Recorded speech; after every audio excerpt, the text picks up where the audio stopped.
Hey everyone. So I keep getting the question like how to start budgeting. And it's a great question. I love getting this question because then it indicates to me that you're thinking about how to get smart with your money. But oftentimes, when we go through resources or when we watch videos or whatever, they start with just jumping right into a budget.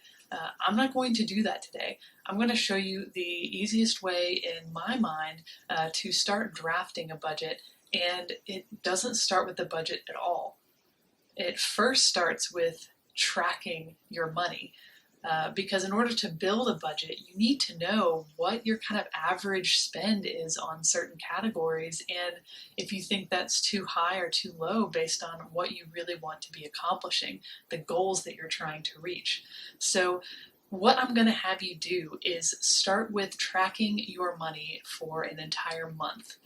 And you can do that through Excel. I'll show you kind of a simple, very simple template that you can create for yourself here. You can also do it pen to paper. So just like every couple days or even every day if you can, track down how much you're spending, where you're spending that money. And then at the end of the month, we can start looking at, okay, what does my spending look like? What are the goals that I want to accomplish? And how can I build a plan to better allocate those financial resources? So that's what we'll talk about in a short video here, and then we'll get into some more details in some videos to come. But if I was just coming into a spending tracker, so you can create this kind of on your own, again, pen to paper or Excel. I track all of my spending through Notion, but I think in this case it's much more complicated than it needs to be for this example. But if you just kind of basically set out some columns here of the date of your spend, what's the day of the month, description, so that could be what you bought or where you bought something from.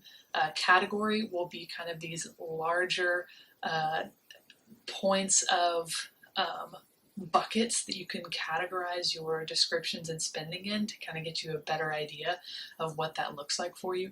And then the amount is going to be how much you spend, including tax, including maybe tips, anything like that. What's your total spend in that particular category?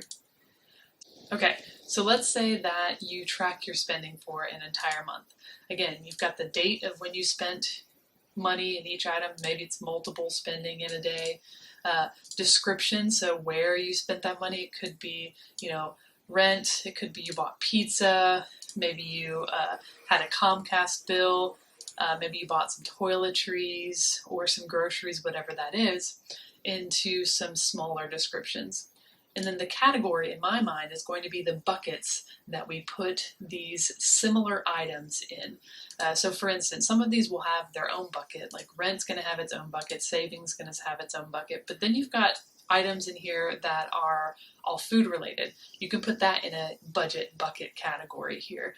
Same with kind of subscriptions and stuff like that. So you categorize them to start creating these buckets for your budget. And then, of course, you forecast the amount that you spend. Now, as you get going, tracking your spending is going to really help you start to figure out what are the biggest categories of my spending, and does that seem feasible for a long period of time? So, first and foremost, before you even get into budgeting, you need to track your spending and see how you're spending money now. What are your habits? And then you can start building a budget.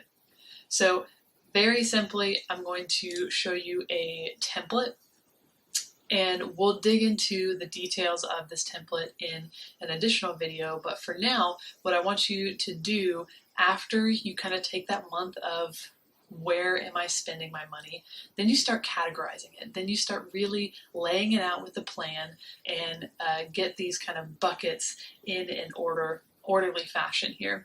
So first, you're going to start with your income, the money that comes into your bank account through whatever sources. In this case, we're going to use, salary from job, and make sure that you put the take-home pay. So the amount of money that hits your bank account, not the amount of money that says you're going to get paid, and then before taxes and then all of that, we want to count in the actual money that we'll see for spending. So we've got our income, our salary from jobs, and then we've got our expenses. Basically, what we plan to spend our money on throughout the month. Now, I'll go into fixed and variable in more detail later, but essentially what you want to do is take these spending categories that you've created and start to define if they are more fixed, where they don't change over a period of time, they pretty much stay the same, or are they variable? They change from purchase to purchase, from month to month, week to week, whatever that looks like. And then start kind of categorizing these so that way you can get a better plan moving forward.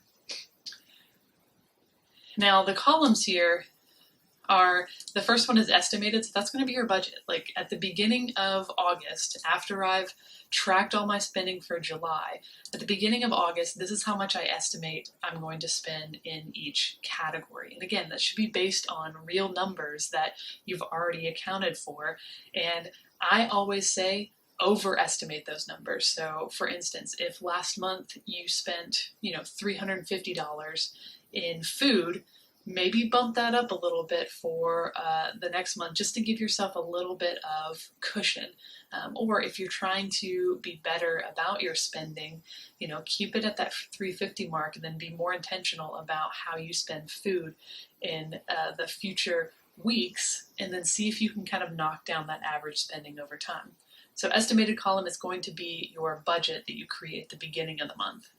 And then your actual is you're going back to your spending tracker. In August, you're going to track everything that you've been spending and put them back in those buckets. And then you're going to calculate how much you actually spent over that period of time, over that month. Or if you're, trying to forecast a week, over that week period of time.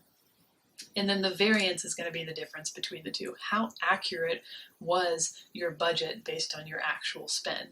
Now, again, if you're not creating a spending tracker prior to kind of getting your budget firmed up, this process is going to be super frustrating every time, because your actual spend is probably going to be all over the place or way under what you budget, because you think that you're actually spending a lot less than you are. So it starts with this spending tracker. First and foremost, this is where you start your budget process. If you don't start here, everything else becomes very frustrating and complicated from here on out. So that's what I'm going to leave you with today. A really quick tip of you need to track your spending over a period of time. I am going to encourage you to do a month, and then come back, watch the next video about how to get a budget going, and we'll keep moving forward from there. Again, you can do it in Excel if you feel comfortable with Excel. If you feel more comfortable pen and paper, do it pen and paper. Do not overcomplicate the process. Work with tools that you are comfortable with. And if you have any questions as we walk through any of this stuff, leave some comments below in the comment section, and I'm happy to create any content videos around questions that arise over this series. Stay tuned, and I'll see you in the next one.